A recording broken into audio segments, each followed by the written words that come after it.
কিয়নো আজি প্ৰাথমিক শিক্ষা সঞ্চালকালয়ৰ অধীনত সমগ্ৰ শিক্ষাৰ অধীনস্থ উচ্চ আৰু নিম্ন প্ৰাথমিক বিদ্যালয়ৰ এক বৃহৎ সংখ্যক ঠিকাভিত্তিক আৰু স্কিলফুল শিক্ষকক স্থায়ী নিযুক্তি পত্ৰ প্ৰদান কৰা হ'ব।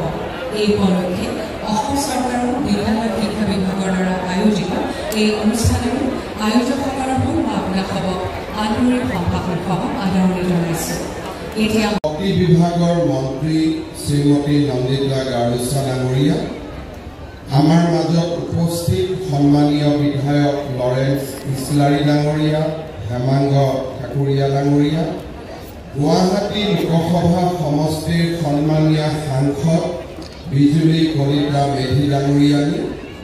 শিক্ষা বিভাগৰ সচিব শ্বাহ নৱাজ ডাঙৰীয়া, আমাৰ মাজত উপস্থিত অসম উচ্চতৰ মাধ্যমিক শিক্ষা সংসদৰ অধ্যক্ষ শ্ৰী ৰুক্ম গোহাঁই বৰুৱা ডাঙৰীয়া, অসমৰ বিভিন্ন প্ৰান্তৰ পৰা অহা আৰু আজি নিযুক্তি পত্ৰ ল'বলৈ অহা সন্মানৰ শিক্ষক শিক্ষয়িত্ৰীসকল আৰু তেখেতসকলৰ লগত অহা পৰিয়ালবৰ্গ, আজি আপোনালোকক দেখি মোৰ মনটো 2012-2017 চনলৈ ঘূৰি গৈছে। কাৰণ সেই সময়ছোৱাত আমি সকলোৱে এই খানাপাৰা ফিল্ডতে আমি নিযুক্তি পত্ৰ লৈছিলোঁ আৰু আজি আমি জীৱনত যেনেকৈ বিয়া বৰুৱা হোৱাৰ পিছত গিৰিয়েক ঘৈণীয়েকে মিলি স্বামী-স্ত্ৰীয়ে মিলি 25 বছৰীয়া উৎসৱ পাতে, 50 বছৰীয়া উৎসৱ পাতে, তেনেকৈ আমি দ্বিতীয়বাৰ ইয়াতে আকৌ আমাৰ নিযুক্তি পৰ্বত অংশগ্ৰহণ কৰিবলৈ আমি ইয়াত উপস্থিত হৈছোঁ। এই নিযুক্তি পত্ৰ লাভ কৰাৰ ফলত আমি কি ধৰণে উপকৃত হওঁ, এই বিষয়ে বিভিন্ন চিন্তা চৰ্চা চলিছে আৰু মই কেইটামান কথা আপোনালোকক ক'ব খুজিছোঁ। প্ৰথম কথা, ঠিকাভিত্তিক শিক্ষক। কৰবাত নহয় কৰবাত নামটো নিজৰে ভাল নালাগে। আজিৰ পৰা আপোনালোকৰ নামৰ সন্মুখত থকা ঠিকাভিত্তিক শব্দটো উঠি যাব। আজিৰ পৰা আপোনালোক অকল শিক্ষক হ'ব। সেইটো এটা আমাৰ জীৱনৰ এটা ডাঙৰ প্ৰাপ্তি। কাৰণ ইমান দিনে কৰবাত নহয় কৰবাত যদি ঠিকাভিত্তিক শব্দটো আমাৰ সন্মুখত নাথাকিলেহেঁতেন আমাৰ মনটো হয়তো আৰু ভাল লাগিলেহেঁতেন।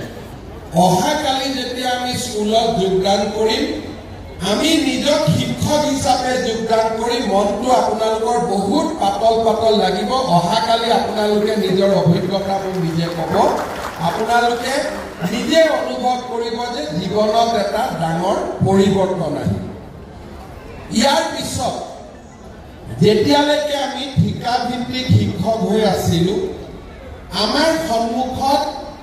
অৱসৰকালীন আমি কি পেঞ্চন পাম তাক আমি কোনেও নাজানিছিলোঁ। CPF-ত আমাৰ 10% দৰমহাৰ ধন জমা আছিলে আৰু লাহে লাহে দৰমহাৰ স্লেবটো বাঢ়ি যোৱাৰ পিছত CPF-ৰ আওতাৰ পৰাও আমি বাহিৰত আছিলোঁ। এতিয়া যিসকলৰ 25 বছৰ আৰু 10 বছৰ চাকৰি এতিয়াও থাকিব, আপোনালোকে জানে যে ভাৰত চৰকাৰে ইউনিফাইড পেঞ্চন স্কিম, এই পেঞ্চন স্কিম আমাৰ বাবে লৈ আহিছে। এতিয়াৰ পৰা আমি অহাকালিৰ পৰা, যদিও UPS অসম চৰকাৰে এতিয়াও গ্ৰহণ কৰা নাই, কিন্তু অহাকালিৰ পৰা আপোনালোক NPS-ত আৰু NPS-ত যোগদান কৰা সকলে অট'মেটিকেলি 1 এপ্ৰিলৰ পৰা আপোনালোকে UPS-লৈকে আপোনালোকে যাবলৈ সক্ষম হ'ব। ইয়াৰ ফলত অৱসৰকালীন জীৱনত যিটো সৰ্বশিক্ষা অভিযানত থকালৈকে যিটো অৱসৰকালীন জীৱনৰ এটা নিশ্চয়তা আমাৰ নাছিলে, এতিয়া আমি বহু পৰিমাণে অৱসৰকালীন জীৱনত এটা নিশ্চয়তা পাবলৈ সক্ষম হ'ম। আমাৰ চৰকাৰৰ ষ্টেট বেংক অফ ইণ্ডিয়াৰ লগত এটা আমাৰ বিশেষ যোজনা আমি চলাই ৰাখিছো হি হৈছে আপোন ঘৰ যেতিয়ালৈকে আমি সৰ্বশিক্ষা অভিযানত আছিলো কোনোবা বেংকে আমাক আপোন ঘৰ যোজনা দিছিলে বা কোনোবা আমাক দিয়া নাছিল এতিয়াৰ পৰা আপোনালোকে আপোন ঘৰ যোজনাৰ অধীনত আপোনালোকে ঘৰ বনাবৰ বাবে ষ্টেট বেংক অফ ইণ্ডিয়াৰ পৰা বিনা মৰ্টগেজত আপোনালোকে লোন ল'বলৈ সক্ষম হ'ব মই ষ্টেট বেংক অফ ইণ্ডিয়াক কৈ দিম যে সৰ্বশিক্ষা অভিযানৰ পৰা নতুনকৈ নিয়মীয়া হোৱা শিক্ষক শিক্ষয়িত্ৰীসকলক যাতে আপোন ঘৰ যোজনা আমি যিকোনো ধৰণৰ সুবিধা আমি প্ৰথমে দিওঁ অগ্ৰাধিকাৰ ভিত্তিত দিওঁ তাৰ বাবেও মই ষ্টেট বেংক অফ ইণ্ডিয়াক নিজে অনুৰোধ কৰোঁ ইয়াৰ পিছত অসম চৰকাৰৰ এটা ডাঙৰ যোজনা যে কিবা কাৰণত আজি যদি চাকৰি কালত আমাৰ মৃত্যু ঘটে আমি কোনেও আশা নকৰোঁ আমাৰ পৰলোক প্ৰাপ্তি হওক কিন্তু যোৱা কেইদিনমান আগতে সৰ্বশিক্ষা অভিযানত কাম কৰা মনোজা কিমান বিচাৰৰ কাৰণে 5 লাখ টকা দিছিল 55 গৰাকী শিক্ষকক আমি শংকৰদেৱ কলাক্ষেত্ৰত মাতি আনি 5 লাখ টকাকৈ চাকৰি কালত তেওঁলোকৰ মৃত্যু হোৱা বাবে তেওঁলোকক আমি 5 লাখ টকাকৈ আৰ্থিক সাহায্য আগবঢ়াইছিল এতিয়া আপোনালোকে চিন্তা কৰক এই 55 জন শিক্ষকক যদি আমি নিয়মীয়াকৰণ আগতে কৰিলোহেঁতেন এই 55 জন শিক্ষকৰ পৰিয়ালে সম্পূৰ্ণকৈ নিয়মীয়া শিক্ষকৰ যেনে স্বামী জীয়াই আছে তেনেকে আমি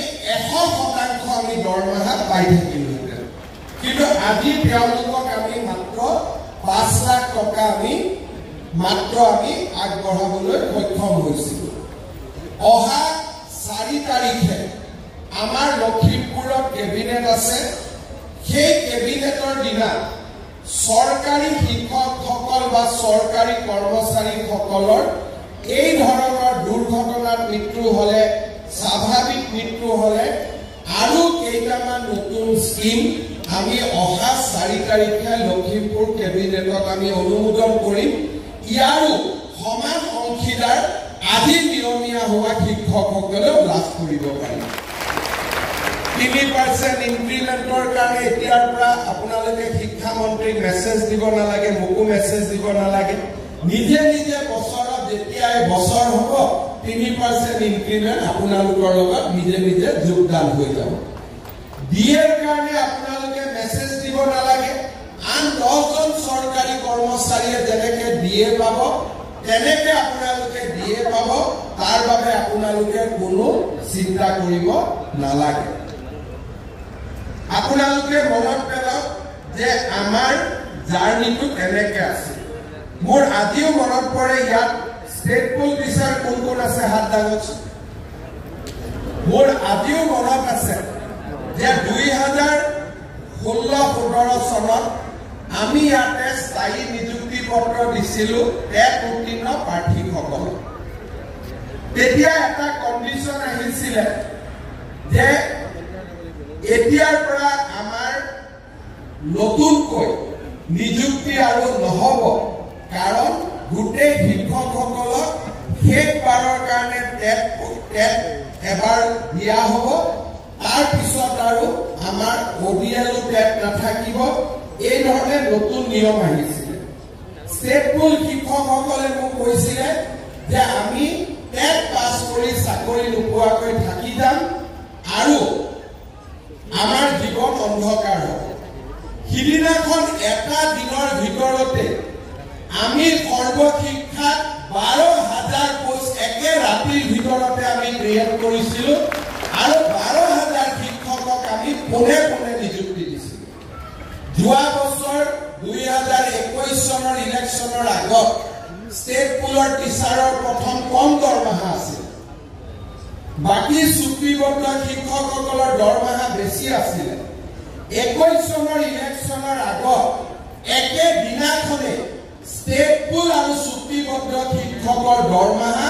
আমি নিয়মীয়া শিক্ষকৰ সমান কৰি পেলাইছিলোঁ সেই ধৰণে মেটাৰনিটি লিভ EL CL আপোনালোকে যদি চাই 2012 চনৰ 20 মে তাৰিখে প্ৰথম দিনা নিযুক্তি হৈছিল তেতিয়া কি ব্যৱস্থা আছিল যে দৰমহা আমাক গভৰ্নিং বডিয়ে দিব গভৰ্নিং বডিয়ে দৰমহা দিব কম দৰমহা দিব আৰু সেই 2012 চনৰ সেই যাত্ৰাৰ পৰা আহি 2024 চনত আমি সম্পূৰ্ণ নিয়মীয়া শিক্ষকৰ আজি আমি মৰ্যাদা পাবলৈ সক্ষম হম এইবাৰ আগবাঢ়িবলৈ অনুৰোধ জনাইছো কামৰূপ জিলাৰ শ্ৰী জাকিৰ হুছেইন তেখেতক উচ্চ প্ৰাথমিক বিদ্যালয়ৰ সহকাৰী শিক্ষক পদৰ বাবে নিযুক্তি পত্ৰ প্ৰদান কৰা হৈছে ধন্যবাদ মঞ্চত নিযুক্তি পত্ৰ প্ৰদান পৰ্বৰ ইমানতে অন্ত কৰিম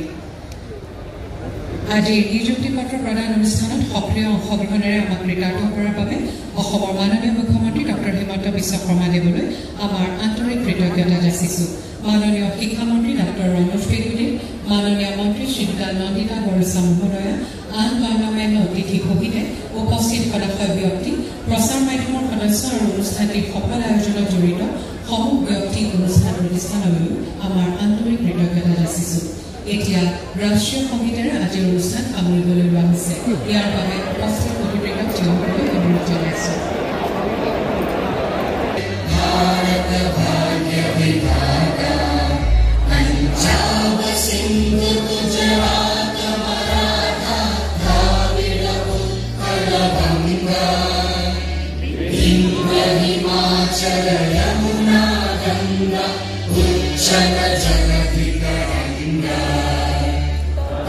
शुभ नामे जागे तब शुभ आशीष मांगे